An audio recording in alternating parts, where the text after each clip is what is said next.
నమస్తే. ఇన్నాళ్ళు నన్ను సపోర్ట్ చేస్తూ, ఎంకరేజ్ చేస్తూ మీ ప్రేమని నాకు అందిస్తున్న ప్రతి ఒక్కరికి కృతజ్ఞతలు. అలాగే ఈ వీడియో కూడా ఖచ్చితంగా మీకు ఉపయోగపడుతుంది. లైక్, షేర్ అండ్ సబ్స్క్రైబ్ చేసి మీ సపోర్ట్‌ని నాకు అందించండి. అలాగే ఈ వీడియో పట్ల మీకున్న అభిప్రాయాన్ని కామెంట్ సెక్షన్‌లో కామెంట్ చేసి తెలియజేయండి. ఇప్పుడు వీడియోని చూద్దాం. నమస్తే.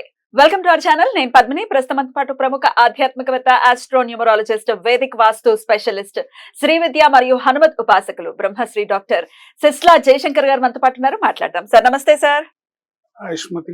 సార్ ఇది చాలా మందికి ఉంటుంది ఎక్స్పీరియన్స్. అప్పట్లో మాకు ఈ ఏరియాలో ఈ ఇల్లు మాదే అని అమ్మేసుకున్నాం, కానీ ఇప్పుడైతే కోటాను కోట్లు కోటీశ్వర్లం అని అంటుంటారు. బాధ అనిపిస్తుంది. ఈ ఎక్స్పీరియన్స్ చాలా మందికి ఉంటుంది, మాకు కూడా ఉంది బై ది వే. రైట్. అయితే ఇట్లాంటివి అంటే భూమి మనకి ఒక ఖచ్చితంగా అది ఒక ఆస్తి. అది మనం అనుభవించేటటువంటి యోగ్యం ఇక్కడ రాసి ఉండాలి. మన పిల్లలు అనుభవించేటటువంటి యోగం కూడా రాసి ఉండాలి. అది లేనప్పుడు ఒక్కనాటికి భూమి మీద మనం అది సంపాదించుకోలేము, లేకపోతే దాన్ని అనుభవించలేము. అయితే ఈ భూమికి సంబంధించి చాలా ట్రై చేస్తూ ఉంటారు, వాళ్ళ భూమి వాళ్ళకి రావటం కోసం రకరకాల ఇబ్బందులు కూడా పడుతూ ఉంటారు. కొంతమంది అసలు కొనలేకపోతారు, ఎంతైనా అవ్వనివ్వండి కానీ భూమిని మాత్రం కొనుక్కోలేకపోతారు. ఎందువలన సార్, ఎందుకు భూమికి సంబంధించి ఇంత జటిలంగా ఉంటుంది ఈ సమస్య? జనరల్ గా ఈ సందర్భంగా మీరు అడిగిన ప్రశ్నను చూస్తే, అంటే ఒకప్పుడు ఇది మాది, ఇదంతా మాదే, ఈ ఏరియా అంతా మాది, ఇక్కడ కనపడే 100 ఎకరాలు మాదే అని అనుకునే వాళ్ళు ఒక రకం అయితే, ఇప్పుడు భూమి ఉన్న వాళ్ళు, ఇప్పుడు ప్రజెంట్ మీ దగ్గరే ఉంది, మీకే ఉంది భూమి, ఇగో ఈ కనిపించే 100 ఎకరాలు మందే, లేకపోతే ఈ కనిపించే 10 ఎకరాలు మందే అని అనుకునే వాళ్ళని చూసి నేను ఎక్కడో ఒక దీంట్లో చదివాను. భూమాత చూసి నవ్వుకుంటుంది, పక్క పక్క పక్క పక్క నవ్వుకుంటుంది. ఎన్నో అన్నారు రా నువ్వు అని. అవును. అంటే భూమి శాశ్వతం, తరాలుగా వస్తుంది, ఎందరో చేతులు మారొచ్చింది. నువ్వెన్నో వాడివి, నువ్వెన్నాళ్ళు ఉంటావు, నువ్వు ఓన్లీ టెనెంటే, నువ్వు ఓనర్ కాదు. నువ్వు ఓన్లీ టెనెంటే అని అనుకుంటుంది భూమాత. సరే, ఇకపోతే మీరు అడిగిన ప్రశ్నకి, భూమికి సంబంధించిన వివాదాలకు కారణం కుజగ్రహం.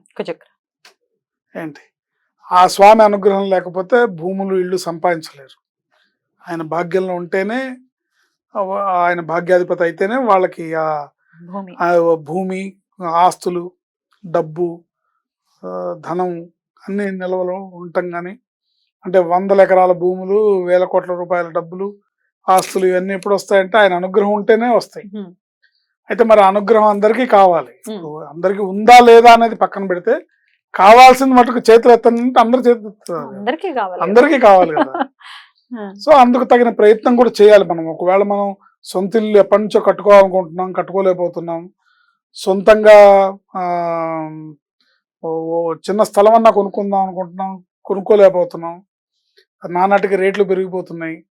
మన కళ్ళ ముందే 1000 రూపాయల గజం ఉన్నది వాళ్ళ 1,00,000 రూపాయలు, 2 లక్షలు, 3 లక్షలు అవుతుంది. ఏంటి, మాదాపూర్, కొండాపూర్, గచ్చిబౌలి, ఇవన్నీ, కోకాపేట, మోకిల, శంకరపల్లి, ఇవన్నీ ఒకప్పుడు ఇలా మాట్లాడుకున్నాడు. ఒకప్పుడు శంకరపల్లిలో 80,000 రూపాయలు ఎకరం అంటే తీసుకోలేదు. ఎకరం. బాధ అనిపిస్తుంది. లింగంపల్లి దూరం అనుకుంటే మళ్ళీ శంకరపల్లి అని అనుకున్న సందర్భాలు ఉన్నాయి. ఏమైంది, శంకరపల్లి వచ్చి హైదరాబాద్ లో కలిసిపోయింది. శంకరపల్లి ఏంటి, రేపు మాపు జహీరాబాద్ కూడా కలిసిపోతుంది, వికారాబాద్ కూడా కలిసిపోతుంది. సో ఇలాంటి పరిస్థితి. ఈ స్వామి అనుగ్రహం ఉంటేనే ఎవరికైనా ఆస్తులు నిలబడతాయి. భూమి వివాదాలు, భూమికి సంబంధించిన సమస్యలు ఇవన్నీ. ఇందుకు చక్కటి పరిష్కారం ఏంటంటే, కృత్తికా నక్షత్రం రోజు ప్రతి నెలలో ఒక రోజు వస్తుంది. ఆ కృత్తికా నక్షత్రం రోజు సుబ్రహ్మణ్య స్వామి ఆరాధన అద్భుతమైన ఫలితాలను ఇస్తుంది. మీకు దగ్గరగా ఉంటే స్కందగిరి గుడికి వెళ్ళండి. మీకు దగ్గరగా ఉంటే అక్కడ విజయ గణపతి దేవాలయం, సైనిక్పూర్లో ఒక దేవాలయం ఉంది, శృంగేరి శంకర మఠం వాళ్ళ దేవాలయం, మీరు అక్కడికి వెళ్ళొచ్చు. సుబ్రహ్మణ్య స్వామి ఉన్నారు, కుజగ్రహంతో కూడుకున్న సుబ్రహ్మణ్య స్వామి ఉన్నాడు అక్కడ. అంటే సుబ్రహ్మణ్య స్వామి విగ్రహం ఉంటుంది, కుజుడి విగ్రహం కూడా ఉంటుంది. అక్కడ కూడా విశేషంగా చేస్తారు. ఏంటి, ఇంకా మీకు దగ్గరగా ఉంటే జూబ్లీహిల్స్, బంజారా హిల్స్ ఏరియాలో జూబ్లీహిల్స్ చెక్ పోస్ట్ దగ్గర రామాలయం ఉంది. పాత పోలీస్ స్టేషన్ దగ్గర శ్రీరామచంద్ర స్వామి దేవస్థానం ఉంది. ఆ దేవస్థానంలో శక్తి సుబ్రహ్మణ్య స్వామి అని ఉన్నారు. వల్లీ దేవసేన సమేత శ్రీ శక్తి సుబ్రహ్మణ్యేశ్వర స్వామి. ఈ శక్తి సుబ్రహ్మణ్యేశ్వర స్వామికి ప్రతిరోజు అభిషేకం చేస్తారు. మంగళవారం నాడు విశేషంగా అభిషేకం చేస్తారు. మీకు వీలుంటే ప్రతి మంగళవారం చేయించుకోండి, ప్రతి ఆదివారం చేయించుకోవచ్చు, ఆదివారం నాడు చేసుకోవచ్చు. లేదా మీరు నెలకొకసారి టైం స్పెండ్ చేయగలిగితే కృత్తికా నక్షత్రం రోజు అక్కడ విశేషమైన వల్లీ దేవసేన సమేత శ్రీ శక్తి సుబ్రహ్మణ్యేశ్వర స్వామి వారి కళ్యాణం జరుగుతుంది. ప్రతి కృత్తికా నక్షత్రం రోజు సాయంత్రం ప్రదోష వేళలో చక్కగా మీ పనులన్నీ పూర్తి చేసుకుని సాయంత్రం మళ్ళీ స్నానం చేసి చక్కగా స్వామివారి కళ్యాణం వల్లీ దేవసేన సమేత శ్రీ శక్తి సుబ్రహ్మణ్యేశ్వర స్వామి దేవాలయంలో, అంటే అది రామాలయంలో ఉంది, జూబ్లీస్ చెక్ పోస్ట్ దగ్గర. అక్కడ పాల్గొంటే ఒక సంవత్సరం పాల్గొమనండి, భూ వివాదాలు ఉన్న వాళ్ళకి భూ వివాదాలు తొలుగుతాయి, సంతాన సమస్య ఉన్న వాళ్ళకి సంతాన సమస్య తొలుగుతుంది, వివాహంలో ఇబ్బందులు ఉన్నవాళ్ళు, కుటుంబంలో ఇబ్బందులు ఉన్నవాళ్ళు, భార్యాభర్తల మధ్యలో గొడవలు ఉన్నవాళ్ళు, భార్యాభర్తల మధ్యలో విడిపోయే అవకాశాలు ఉండి విడిపోవడానికి విడాకులకు అప్లై చేసిన వాళ్ళు, ఏంటి మీకు మనసులో విడిపోవాలని లేకపోయినా పరిస్థితుల కారణం అలా సంభవించింది అనుకునే వాళ్ళు, మీరు ఎవరైనా సరే ఒక 1 year 12 కృత్తికా నక్షత్రాలు వరుసగా అటెండ్ అవ్వండి. బ్రహ్మాండంగా భూ వివాదాలు తొలుగుతాయి. పెళ్లి కాని వాళ్ళు ఉంటే పెళ్లి అవుతుంది, సంతానం లేని వాళ్ళు ఉంటే సంతానం జరుగుతుంది. ఎందుకంటే అక్కడ చేసే వాళ్ళంతా వేద పండితులు. చిర్రావూరి శ్రీరామ్ అవినాష్ శర్మ గారని ఆయన ఆధ్వర్యంలో కళ్యాణం జరుగుతుంది. ఏంటి విశాఖ నక్షత్రం రోజు శత్రు సంహారక సుబ్రహ్మణ్య త్రిశతి హోమం జరుగుతుంది. దాని గురించి నేను సపరేట్ గా చెప్తాను, ఇక్కడ సమయం చాలదు. దాని గురించి నేను వివరంగా మళ్ళీ చెప్తాను.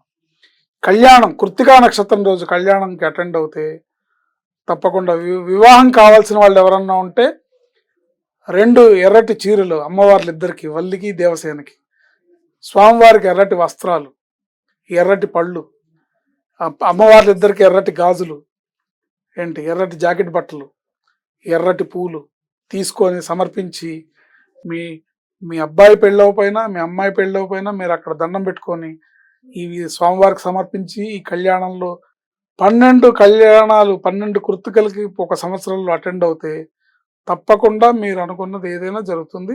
స్వామివారి అనుగ్రహంతో ఒకసారి పాల్గొంటేనే జరిగిపోవచ్చు కూడా. రైట్, ఏంటి అద్భుతం సార్. ఈ వైశాఖ మాసంలో అమావాస్య నాడు కృత్తికా నక్షత్రం వస్తోంది కాబట్టి ఖచ్చితంగా జూన్ 5వ తారీఖు కృత్తికా నక్షత్రం అమావాస్య రోజు అద్భుతమైన రోజు, ఇంకా పవర్ఫుల్. వల్లీ దేవసేన సమేత శ్రీ శక్తి సుబ్రహ్మణ్యేశ్వర స్వామి అద్భుతంగా అక్కడ జరిగే కార్యక్రమం. ఎందుకు నేను ఆ గుడిని రికమెండ్ చేస్తున్నానంటే అక్కడ జరిగే కార్యక్రమం చాలా వైదికంగా వేద పండితుల ఆధ్వర్యంలో జరుగుతుంది. అంటే అక్కడ కూర్చోవటం ఎట్లా కూర్చోబెడతారు? అంటే పెళ్లి కావాల్సిన వాళ్ళు వెళ్ళి కూర్చోవచ్చా? ఎవరైనా అంటే అక్కడ టికెట్ ఉంటుంది, రుసుము ఉంటుంది కదా, అది తీసుకొని కూర్చోవచ్చు. దానికి వాళ్ళు అక్కడ దేవస్థానం వాళ్ళు తగిన ఏర్పాట్లు చేస్తారు. అక్కడ స్టేజ్ మీద కళ్యాణం జరుగుతుంది, కింద కుర్చీలు వేస్తారు కదా, కూర్చొని చూడొచ్చు. చాలా మంది వస్తారు, వాళ్ళ గోత్రనామాలు అవి చెప్పచ్చు. అక్కడ దేవాలయానికి సంబంధించిన రుసుము చెల్లించి వాళ్ళు చేసుకోవచ్చు. అద్భుతంగా ఉంటుంది, బాగా చేస్తారు. ఎందుకంటే ఎక్కడ భక్తి శ్రద్ధలు, మంత్రం, శుచి శుభ్రత, మడి ఆచారం అండ్ చేసే వాళ్ళ యొక్క పరిశుద్ధత, మంత్రం పవర్ ఎప్పుడు పనిచేస్తుంది. వాళ్ళు నిత్యం వేదం చదువుకునే వాళ్ళు, ఉపాసకులు, అద్భుతంగా ఫలితం ఉంటుంది. Beautiful sir. డెఫినెట్ గా కృత్తికా నక్షత్రాన్ని వినియోగించుకునే ప్రతి ఒక్కరూ కూడా ఆ కుజ భగవానుడి యొక్క అనుగ్రహం రకరకాల ఆస్పెక్ట్స్ లో. కృతజ్ఞతలు. నమస్కారం.